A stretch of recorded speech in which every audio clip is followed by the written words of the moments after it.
So we're here with Sunita Padda, and Sunita is joining us from TableSmarts. Sunita is a certified educator, and she is an etiquette expert. She's trained in New York and London, and she's here to chat with us about etiquette. We had an opportunity to have students provide some questions. Sunita, welcome. Thank you, Karem, for having me. Thank you. Thanks for joining us. So, Sunita, why etiquette? What got you started? Well, I'm a teacher, actually.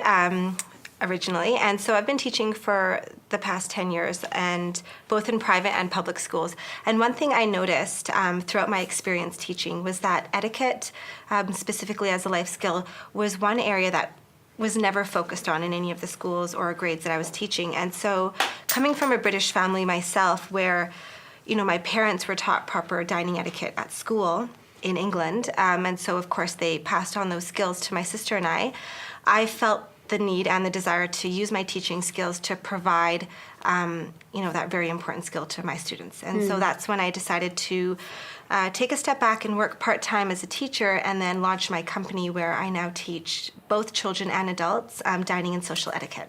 That's fantastic. And, life skills and life skill training seems to be a really important part of growing BC curriculum. And I know at Mulgrave we definitely have started implementing that. So, No, I'm so glad to hear that. That's wonderful. That's great. Wonderful. Well, I in advance of your visit, we had asked a few students to share some questions. So one common one was, what is etiquette?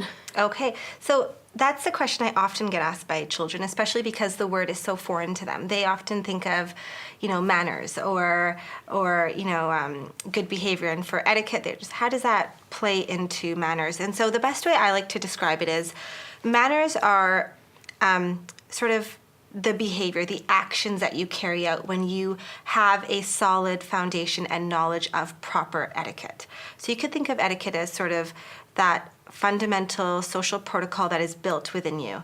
And from there, you carry out specific proper manners, whether that be, knowing how to conduct yourself in social situations, knowing how to navigate place settings, and how to show proper table manners, or whatever that might be, all boils down to the etiquette that is ingrained within you. I see. So one of the other questions that we had was, is there a difference in etiquette between countries? So if etiquette is, as you put it, then there is a difference? Absolutely, okay. Absolutely. So I was taught in Britain, for example, and so as a result, I teach British dining etiquette at TableSmarts. However, there are different variations throughout the world, which I always touch on because it's important for people to understand that the way that they were taught might not necessarily fit into a specific country. So for example, British dining etiquette teaches us to keep our hands on our laps. Just to, be polite and to keep the table clear of whatnot. However, in France and Indonesia, for example, it is respectful to keep your hands on the table. Moving away from dining etiquette towards more of a social scape, for example, in Afghanistan, if you're eating or doing anything, it's important to use your right hand, for example. In China and other Asian countries, when you are receiving a business card, you would receive it with both hands, for example, instead of just one. And you would treat that business card with the utmost respect. You would never place it, for example, in your back pocket or whatnot, or in your wallet, which is going to be going into your back pocket. So it's always important to know wherever you're going, especially when it comes to social norms, what is appropriate based on sort of the culture, for example, in that country. Okay. This segues nicely into a couple of our grade 5 students were like, well, why do we need to know etiquette and manners? So why do you think it's important for us to know it even at a young age? Oh, that's a great question. So the way I describe it is, etiquette is in place to really eliminate the chance of offending anybody. So everything we do, even at the table, when it comes to passing our food in a specific direction to make sure that everybody gets a chance to be served that particular dish, or making sure that we include everybody in a conversation at the table, and that we're not speaking about specific topics that would fit for certain individuals, but maybe exclude others. Everything is about including everybody. So When I think about etiquette, I think of it as a way to build character, but also a way to make sure that everybody around you feels included and feels respected. And really, that's what it boils down to. Okay. I it's as an adult, as a parent, I have found myself in situations where I've wondered, like, what is the right thing to do? And I'll give you a really common and one that I face often, and that is at birthday parties. Okay. So, for example, we'd be invited to a birthday party, and we'd be asked not to give gifts. Okay. And culturally, that's I'm from Puerto Rico, and going to a birthday party and not bringing the child a gift is really tantamount. Yeah, exactly. It's you don't do that. But at the same time, you want to respect the parent's gift. So I'm wondering, what should we do in that situation? That's a really good point. I've actually found in the last couple of years, no gifts, please. Birthday parties are on the rise. And to be honest, I actually did the same for my son's birthday. We actually set up a hospital birthday page for him so that everything in terms of monetary amounts was directed to the Children's Hospital. And that was for us to show him how much his birthdays can raise for a good cause, for example. So I've seen that as an alternative to giving gifts. I've also seen parents just simply say, no gifts, please, because they, simply do not want to have more material items in their home. Or it might just be that the children are going to be receiving more than enough through family members, for example.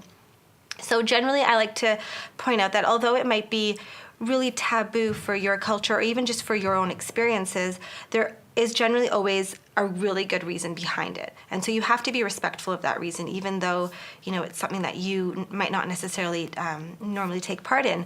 So it is very important not to bring that gift that they've asked you not to bring. However, there are ways to go around it and to teach our children that there's alternative ways to give. So for example, if there is that donation page set up, explain to your child why that is set up in place of, giving a gift. And alternatively, if there is just a no gifts please and there's no alternative set up, what you could do instead is bring a dish. So something sweet or savory to add to the celebration. And I find that option really allows parents to feel the relief that, okay, I'm not walking in empty-handed.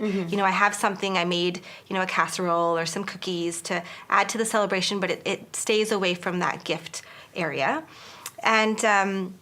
And then the other thing as well is just explaining to children, the reasons behind it. That's the most important thing to keep in mind. That's great. That's great advice. Another birthday-related question. So also, should I stay at the birthday party or should I leave when I drop off? That's a great question. I mean, I'm sure all of us would love to have a weekend to ourselves. But unfortunately, weekend birthdays are not daycare. And I always stress that to parents who ask me. And generally, this should be something that's written in the invitation. I'm a big fan of being as clear as you can in invitations because, that just right there eliminates so much miscommunication from the bat. If the parents have requested for you to be present, obviously, be present, help out as much as you can. At the same time, being careful not to sort of be stepping on toes or being in the way, especially if there's a specific agenda laid out for the birthday party and all the activities. And if there isn't a specific, piece of instruction on the invitation that tells you whether you should or should not stay, asking, being really direct and just saying, hey, would you like me to stay? Would you like me to go? What works best for you?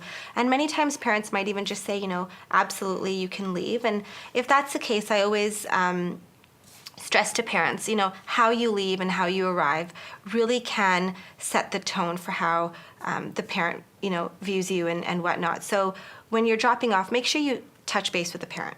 Say, hey, I'm just dropping off my son. I hope everything's well. Is there anything I can do to help out before I leave? That's a really great way to depart on a positive note versus just, dropping off and leaving, because I've seen that happen before. And it makes the host parent feel a bit used in some way. And another alternative is when you come to pick up your child, it would always be great just to lend a hand to clean up, for example. So if you see the host parents, cleaning up, saying their goodbyes, just lending a hand for even 5 minutes can really set a positive tone before you leave. But absolutely find out beforehand before you leave. Don't assume. Oh, fantastic advice. That's great. Yeah. Well, Sunita, before we go, I wanted to find out a little bit more about TableSmarts, and I know you said that you do classes for table manners or table etiquette. And any other classes that you offer, and how can we find out more about it? Well, so for my children's classes, I teach both dining and social etiquette. And so right now we have our dining and social combined. And the social aspect of the class focuses on handshaking, making appropriate conversations at the table, introductions, and everything around a dining situation to give students that confidence. And then, of course, I also teach adult classes, which actually only started recently based on demand. So I also now teach dining and wine etiquette for adults as well. That's fantastic. And your website? My website is www.tablesmarts.ca. Wonderful. Sunita, thank you so much for joining us today. Thank you for having me. No, we appreciate it.